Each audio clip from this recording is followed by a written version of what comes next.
Life is pretty good. So I'm going to welcome you all for today's Cultivating Readers implementation cohort call. Kaylee and I are working on creating a table that identifies which core curriculums and interventions you're using across all tiers. I'm going to share my screen because I do have an agenda. And if you're okay, it's going to help us better help you to know what curriculum you're using, what interventions. That way we can provide more targeted assistance in regard to the materials you're already using. So if you don't mind, I'd like to start with Kelly. Kelly, do you know what your core curriculum is for reading? Yes, we are using Nat Geo. Is that, isn't it? Is it just G-O? Is it maps? I think it's G-O. Now, so it's National Geographic. Oh, it's Nat Geo, right? Nat Geo, yes. Okay. G-E-O, like geography. Oh, got it. There it is. Thank you. And what is your tier 2 intervention? Well, that's where we were struggling a little bit in dialing that in. So Nat Geo has some resources. Buildings are using some of their other kind of hodgepodge stuff. We've got some using oh my gosh, I'm gonna blank out right here. Yeah, come back to me. Okay. I can't think of what I want to say, but I know it's right here. And do you know what you're using in special ed? So we are trying to push in so that all of our resource room are getting the core, the Nat Geo, and then they get more support using Haggerty. That's what I was trying to say. They're using Haggerty in some schools. There's a bunch of different resources that are being used for the tier 2 and the tier 3. I don't know why I couldn't come up with Haggerty. It's not that tough. No, that's fine. Okay. They're liking Haggerty. Those who are using it are really liking it. And Haggerty is very similar to just explicit instruction. It's really not tied to a curriculum. It's just really tight explicit instruction routines with that general ed content. What about St. Mary's? I know we have TJ, Bridget, and Jennifer. Who would like to tell me what core instruction materials you're using? Core instruction is Savas MyView Literacy. It's called what? Savas is the publisher, SAVVAS. It's MyView Literacy. That's one I'm not familiar with. Formerly Pearson. Yeah, Savas used to be Pearson.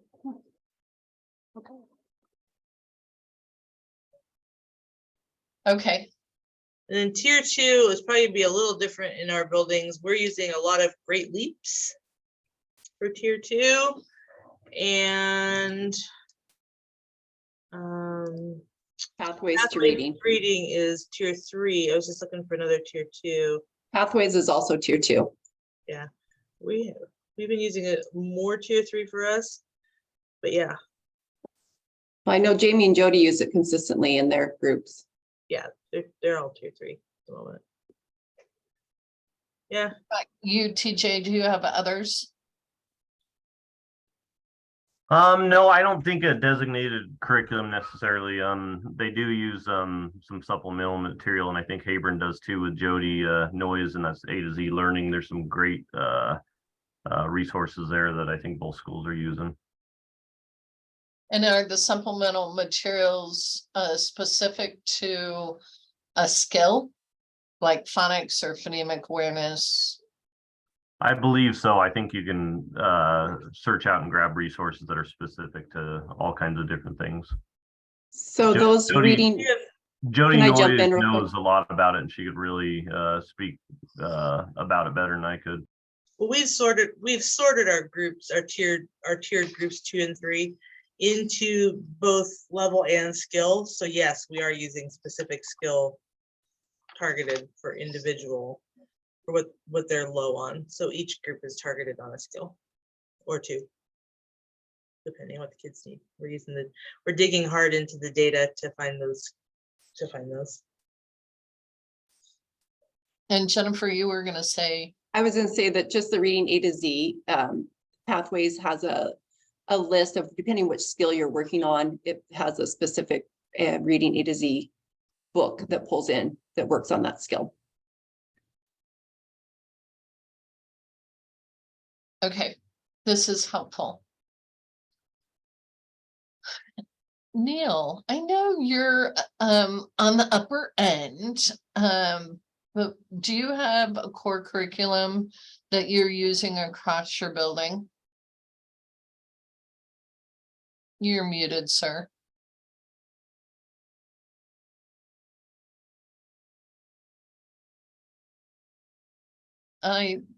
Does anyone else there, Neil?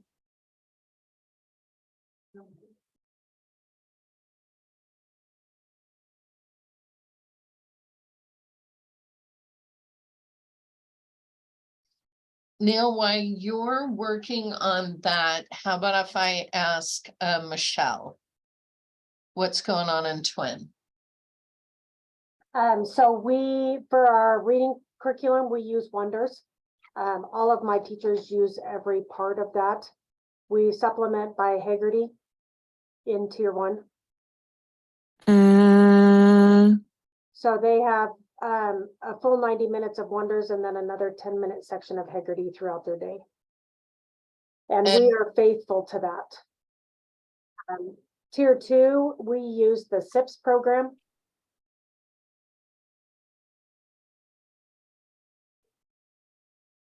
And we are very faithful to that, but we will also pull in reading A to Z. Yeah, no, tier 2. Tell me that again. What else will you pull in? Till tier 2, we will pull in reading A to Z. Okay. And then basically that is what is needed in that tier 2 to try to fill up the gaps. But we stay pretty strong to SIPs. And what about special ed?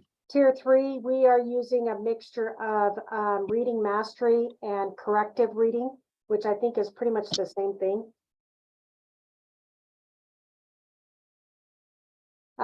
It depends upon what the students need, but most of our tier 3 students get tier 1 and tier 2, but tier 3 is the plus more. And so we only have a small handful of kids who get tier 3.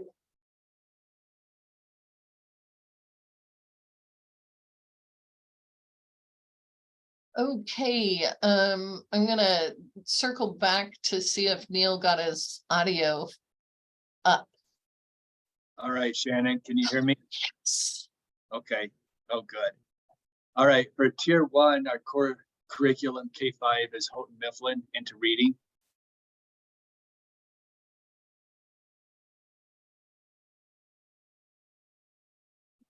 And then, yeah, go ahead, sorry.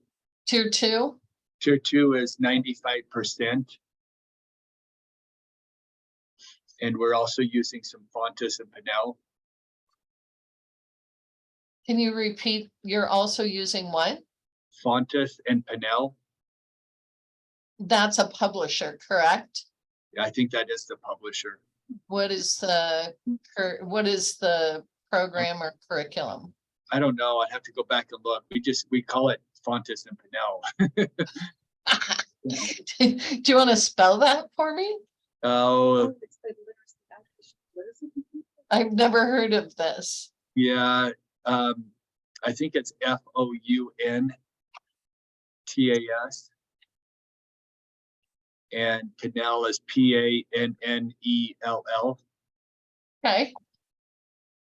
Are you guys still, are you using at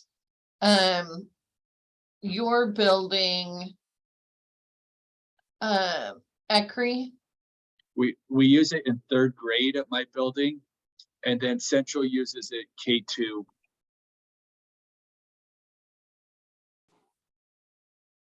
So really K3 for your district.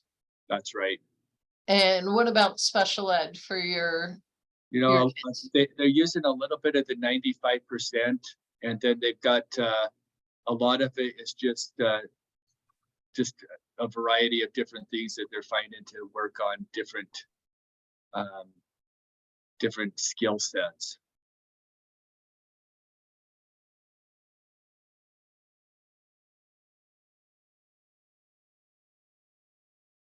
okay, thank you. So Richard and Brian, Kaylee and I are trying to compile a list of what curriculums are being used across the different tiers in the different buildings. Neil was awesome to share that they're using Into Reading 95%, a publisher's name of Fontes and Pannell, ECRI K3. Are there other things that you're using at Central? No, that's similar. Those are the programs we're using, and we use the 95% a little bit, and then in our summer school program, K5. So. Okay, thank you. Welcome Angie and Kendall. Good to see you all. We just kind of jumped in. One of the things that we are creating for our Spring Institute in June is a celebration video. And so I'm asking you all, if you have celebrations, if you have pictures, if you have a video, if you have a testimonial, whatever you might want to share that you feel is a success and celebration, I would love for you to send it to me so we can get this built and shared in June. It has been a long year. And it's always good to look back and say, this is where we were and this is where we are, and we need to celebrate our teachers. We need to celebrate our students. I would love to celebrate the administrators on this call by telling your story to other cohorts and other participants. So if you have, let me change that. Would you please send me a celebration? Because I know you have all had something to celebrate. And with that being said, I want other people to hear it. We will be pulling all of that information together, creating a video, and then sharing it out next at June 13th during our Spring Institute. I will be sharing last year's celebratory video, so you can kind of look back and see what we did last year. And so you can have an idea of what we're going to try to do again this year. The next thing I want to review is the dyslexia legislation. This legislation was passed last year. Since last year, we've had a new administration and a new legislative session, and I just want to tell you where we are.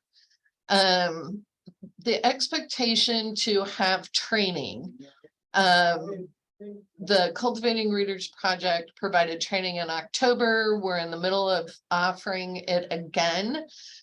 We had a session Monday and Wednesday, and then there'll be a session Saturday for anybody that needs it.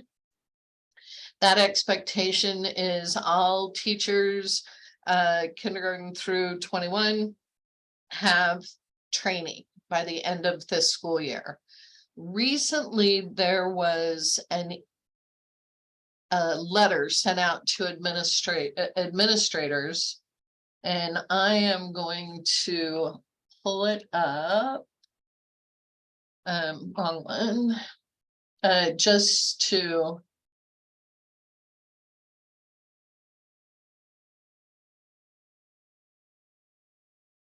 So each of the administrators, district and charter school administrators should have received on March 30th this notification. And it's referring to renewal requirements about the dyslexia 1 credit PD. The 1 credit PD is we are working, we submitted an application to the old administration in September to take the Fall Institute, the monthly calls, and the Spring Institute to meet this PD requirement. There has been a request that we resubmit under a new application for the new administration, which will be submitted on Monday. We hope to have it passed. Again, we're going to present what we're doing, and I just want you to know that if individuals attended the Fall Institute, the monthly trainings, and the Spring Institute, that would meet the 15-hour requirement. We'd have to track to make sure they attended and got all those hours in if our application is accepted and approved. Now, if it is not, we will work to resubmit and offer the same thing next year, which will be the Fall Institute, the 1 hour calls once a month in the Spring Institute with whatever they feel our first application is missing. Either way, I want to let you know that we're working on that. We will let you know as soon as the application, Lexi and Shelby are submitting that application on Monday, the new administration application on Monday, and we'll see what comes out of that.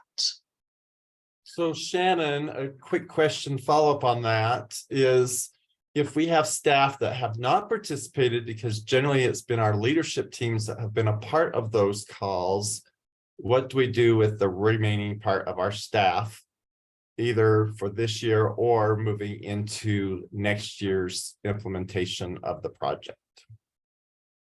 I am opening to elementary only, and for Neil, that would be your 3, 4, and 5, 3rd, 4th, and 5th grade teachers, that they can attend the virtual part of the Fall Institute, the monthly calls, and the virtual Spring Institute to get that credit.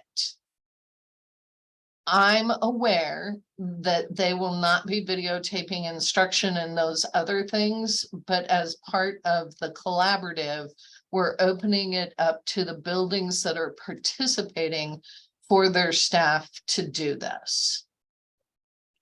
Bridget. Okay, so I clarified in my head, and I thought it was after I read the letter, but I just want to make sure. So my staff that took the dyslexia PD, they're meeting the qualification to be ready to go for the next school year, but to recertify, they need the 1 credit. Correct. Okay, so we're on track. They're still gonna need the 1 credit, but they've got the actual dyslexia part done to be ready to go next year. And what we're hoping is the application that was submitted in September that said we would cover the PD recommendations in the Fall Institute, the monthly calls, and the Spring Institute can transfer to the new application and be approved. If it is not, we're going to beef up whatever they feel is not in it to cover for next year. And if you did not have staff attend the Fall Institute, the monthly calls, and the Spring Institute, and they need that PD credit, they can get it next year through the project. Additional clarification? Shannon, Yes. when do you think you'll know whether or not your plan will be approved? Well, I have been known to be a bee in somebody's bonnet, so once it's submitted on Monday, I will be checking in weekly until such a time as I get an answer. And one of the people that's approving it is Julie Mead, who's my boss, and I check in with her all the time. So she is the individual when I was trying to confirm our September application, was it approved? That she notified me that the new administration had a new application. So I had to go back and meet with Lexi and Shelby to resubmit. Again, new legislation, new administration, new timelines. Brian, did you have additional questions? No, I think we're good. So, Bridget, back to you. Any of your staff that did this year, if they approved this year, they will have met the PD requirement if they go to the Spring Institute. And then we'll have to go back through the registration to make sure they attended all of those things. If you had additional staff that did not and need it next year, they can do the virtual Fall Institute and the hours in the spring. And that's for the 1 credit part, not the PD part. The PD part, We've done those, the October and April things. correct, They made this about as complicated as they could correct. in my brain. Correct, because they're using the word PD interchangeably between a training that's like 3 to 4 hours long and a professional development credit that is 15 hours long. Okay. I'm pretty sure I have it clear. Thank you. And again, I just want to keep you guys updated that we are working really hard to meet all of the requirements through activities that your staff are already doing. And then opening it up to additional staff that might need it within your buildings. Okay. And then the funding stuff. Somebody other than me has to talk about the funding stuff because I spend the money, I don't allocate the money. So work with your business managers or whoever on what this $1,500 and the 126, if that's for the training or if that's only for the PD, because I don't know. And when I say PD, I'm talking the 1 credit hour. That's how I distinguish. One's a training and one's a credit for continuing ed professional development. So, more to come. And with Shannon? that, yes. Who is that letter from? Ryan? Is it Ryan? I believe it was from Ryan. Let me pull it back up. Yes, Ryan Cantrell. And it was sent on March 30th. And it was sent, I'm guessing, to district, when they say district administrators. I don't know, Kendall, did you receive it as a district administrator or would it go to the principals or the superintendent? Kendall's doing hand signals, so I haven't quite learned them yet. I received it as principal. Oh, did you? Yeah. Okay. And Kelly, did you receive it as a SPED director? I had it forwarded to me from my superintendent.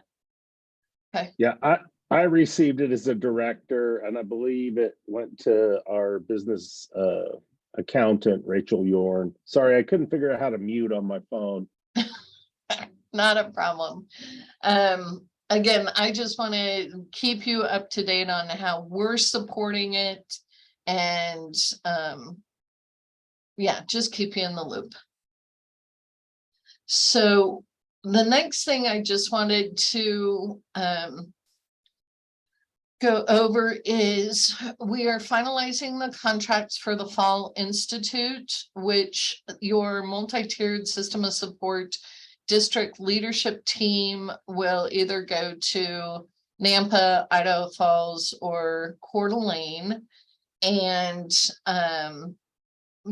I will be sending registration links to school emails. So I'm encouraging you to be in contact with your staff that are part of the project that will be attending the Fall Institute trainings, to be checking their emails mid-July for registration and information. I've shared the calendar several times. It's in the Padlet that we will be doing a virtual instructional staff day and a 1-day in-person leadership team around the multi-tiered systems of support with Carol Disson out of the National Center for Improving Literacy.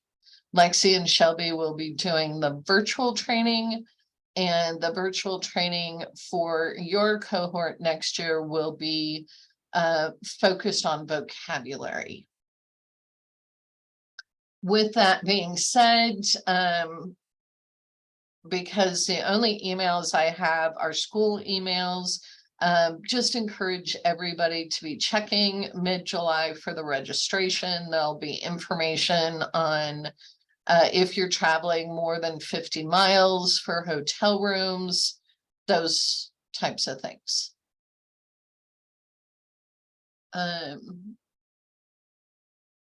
Can you tell me, have you made efforts to identify a new parent to join your leadership team for next year? Michelle, yay! That is fabulous. Your current parent will stay on. You will add a new parent, and then, well, you should. How many of you have 2 parents on right now? Ooh, good. Has one of those parents been on for 2 years? Because typically the way it works is once a parent's been on for the first year, which is the readiness year, they add a parent the implementation year. The readiness parent drops off as you move into sustainability. So you should always have 2 parents on where one's rolling off. Jennifer, it sounds like you had 2 parents start this year. Yes, the parent that started with us last year rolled off just kind of mid-year this year. And then we have 2 new parents this year. Fabulous. Keep them for next year. What about you, Michelle? I had one on this year. She will continue next year, and then I've added one for next year that knows that it'll be 2 years. So I will always have 2 parents. They'll rotate. Fabulous. That's exactly what we want to hear. Kelly, how are parent participation in CUNA? Our one parent who participates is excellent. And we're working on getting that second one shored up. Fabulous. What about Sugar Salem? We've got one that we're working on, but I didn't know we needed 2. So that's something that we're gonna have to start working on, is adding a second one to this. So what it is each parent is on for 2 years and they should be staggered. So as one rolls off, another one's rolling on to support. And let me know, Neil, if there's anything I can do to help support that recruitment effort. No, we've got some good ideas. Fabulous. And what about you, Richard?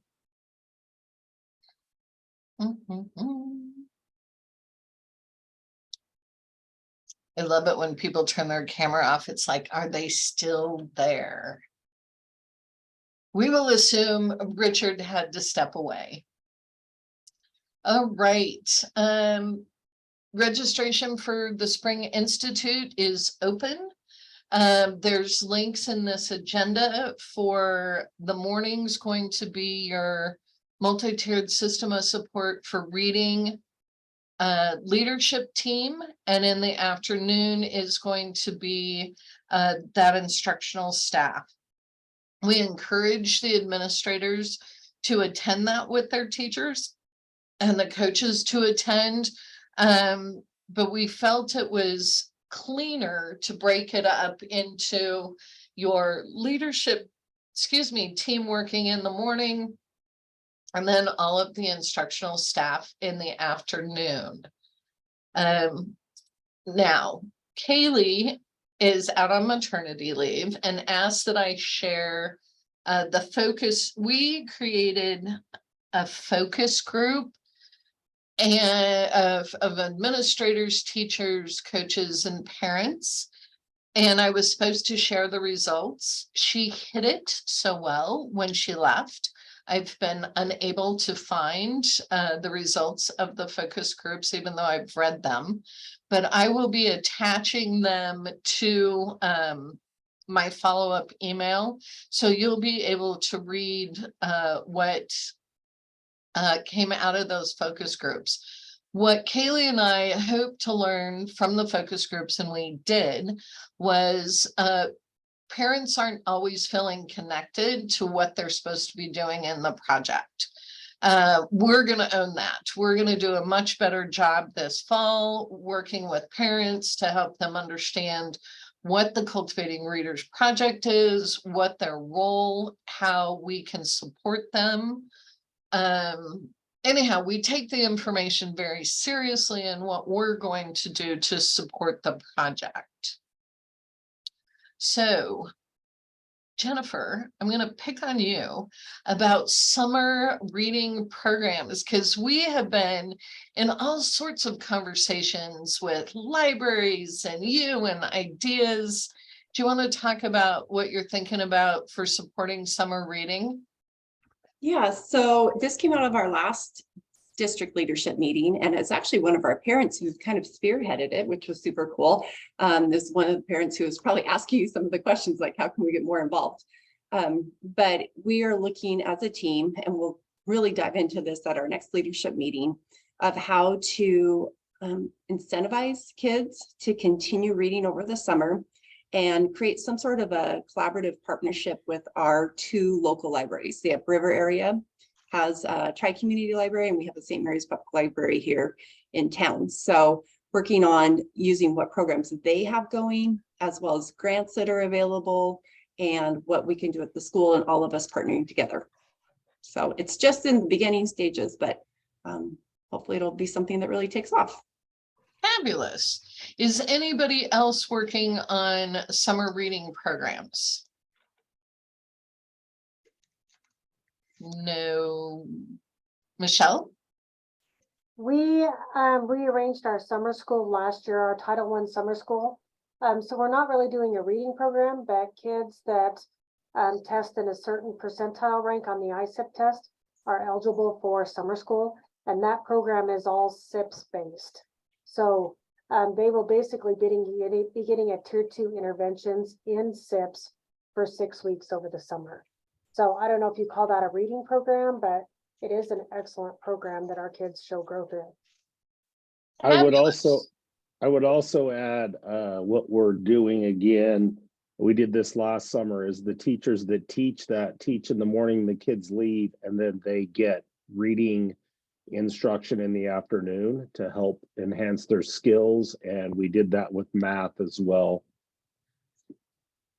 And so the teachers get extra professional development in the afternoons. Nice.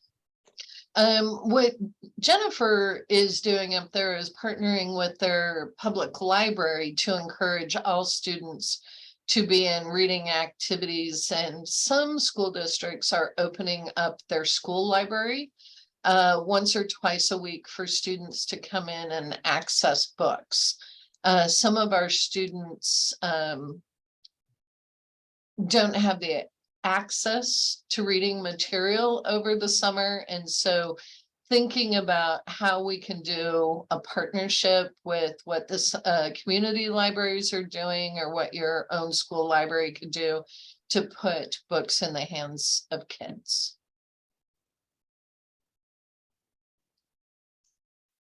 Suggestions. So that kind of went over what I needed to get accomplished today. I would like to check in with y'all to know how it's going, and if there's anything that I can do to help support your district right now. And how about if we start with you, Michelle? How are things going? Do you need any supports? Anything I need or can do to help support your work? No, I think things are going great. Right now on our testing data and stuff, Bickle is performing. And I say that right now because we did have a little bit of a dip, but I set goals for the students as a whole, and we've actually met that goal in math, and I had to increase it. And we are 3% away from meeting my end of the year reading goal. And they tested yesterday and it went great. So yeah, I really think our changing our systems to being faithful to our Wonders program, and then our tier 2 and now our tier 3 is starting to fall into place. I think making those major changes has really benefited our school. So as far as helping, I'm not sure what I need going into next year, but this year is looking pretty good for data. And are your teachers videotaping their instruction and meeting with their coach? Yeah, our instructional coach has worked with a couple of our classroom teachers.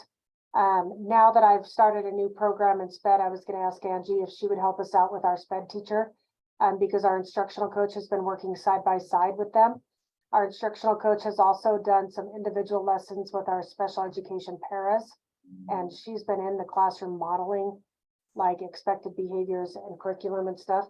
She actually spent a full week doing nothing but modeling day-to-day expectations and activities for them.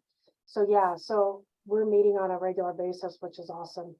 I do have a few teachers who don't want to be videotaped, but they will let my instructional coach come in and offer feedback. And the next step we're going to be looking at is opportunities to respond. So she just has been taking some baseline data for that. So it's been great here, actually. Good, fabulous. What about you, Jennifer? I'm gonna have you do the whole St. Mary's, and then I'll talk to TJ and Bridget. At this time, I can't think of anything else. I feel like we communicate often enough that if I need something, you guys are really supportive of getting me suggestions or answers for what we're looking for. So I think one of the biggest things we struggled with, which you're already addressing, is how to involve parents more. So that has been tricky. Yeah, and parents are key. They really are. Thank you. TJ, what can we do to help you? I don't know if I have an answer you can help me with there, but if this was or if you were a genie, I guess, I think the teachers absolutely loved the time that they were able to spend with Lexi, and it was powerful getting the full day. But if there was some way of getting more, and I know this is a big wish of the reading specialist, I thought that was some of the best time the teachers have had with the Cultivating Readers staff. Outside of that, I think you're usually really quick to answer questions and get back to me, so I don't have anything else. Just the big wish. We would love to have them just work for us full time and just be in our buildings forever. We are exploring some different coaching thoughts, but I'll keep you updated when we know more. Because I hear that, TJ, more Lexi and Shelby. Bridget. We have fully implemented the data sheets into our RTI process. into making tier 1 changes. And so one of the big things we really found through our data collection is a problem with fluency monitoring. So we've implemented some progress monitoring and fluency. So any resources you have on fluency and progress monitoring, you could send our way. That would be super. As a school, though, we've gone from 41% proficiency in reading in the fall. We're up to 57% proficiency now.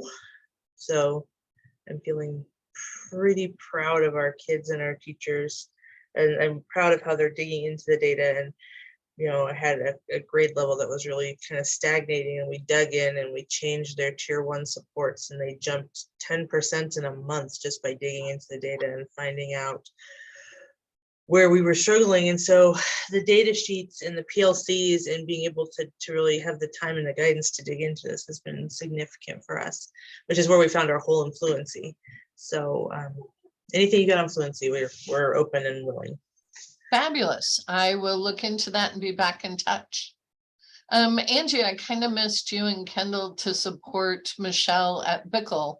Do you have any thing you want to add? Anything we can do to support your work? I'm good. Michelle has been a really strong leader, so I think that we have a good team.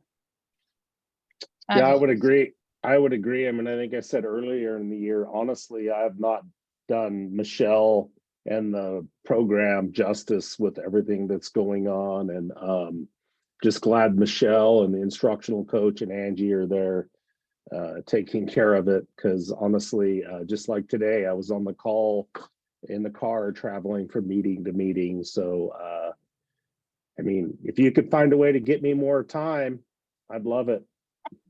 Oh, yes, Kendall. I would love more time as well. How about we hear from CUNA? Kelly, how are things going over there? Things are going pretty well. They're pretty overwhelmed. They're loving the data. They're seeing some pretty impactful data, which is great. They can't say enough about Shelby. They are really excited, looking forward to the vocabulary component next year. Fabulous. All right, what about sugar? Shall we start with Neil and then go to Richard? Yeah, we're feeling really good about where everything's at. We have loved the visits with Shelby and Lexi. Those have been really good for staff district-wide. Worked really hard to get all of our staff into some observations and training when they came to visit. And I've done some really good things with our instructional coach and our new teachers, and some new 95% curriculum that came in to do some training with that in our special ed department. You know, overall, I'm like, we're doing a monthly iStation progress monitoring, and our kids are doing pretty good. Feeling really good about how they're doing. And I don't know if we've just hit a ceiling, but the last couple of months, I'm like, we're at that 75% hitting proficiency and that monthly reading probe. And kind of this happened to us last year, and we're looking at that, seeing what we can do to stretch that number out just a little bit more towards that 80% or higher. But overall, I feel good about where we're at. Doing good things, so I don't think there's any need of any kind of additional support right now for us. Well, thank you. How about you, Richard? Yeah, that's very similar. Of course, we do a lot of those same things together, but that's our same thing. We've kind of plateaued a little bit. We pushed pretty hard and had a lot of growth. We're in mid-70s. But we've had a lot of success with our grade level meetings, with our instructional coach meeting with the grades and going over the data. They know where they are. Then doing one-on-ones with the instructional coach for each teacher, going over data individually later, looking for students that we need to make some adaptations or get into a different program for tier 2, or making some adjustments. So we're getting more fine-tuned on specific students now. And so that's been good. The overall program and organization and the help with Shelby and Lexi and so forth has been great. They've loved those. Now we're just digging into a little more one-on-one student needs. So it's been good. So we appreciate everything. We appreciate your help. Thanks. Brian, do you have anything you want to add? Neil and Rich has been very good about leading the group, so it's been great to be able to see that progress and that cohesiveness that have happened in both of those schools. So I concur with what they've said today. So awesome. Fabulous. Well, that's all I have. Is there anything, just so you know, I'm gonna, in my follow-up email, I'm gonna send last year's celebration to give you an idea of the types of materials we're looking for this year's video to celebrate you all. I am going to look into some progress monitoring for fluency for Bridget, and yeah. Anything else? Always just send me a text, send me an email, and I will do what I can to support your work. So with that, you get a whole 12 minutes back into your day. So Kendall, get in the car, run. So have a great day, and I look forward to seeing you guys on May 3rd for our last call prior to our Spring Institute on June 13th. So have a great day. Thanks, Shannon. Thank you.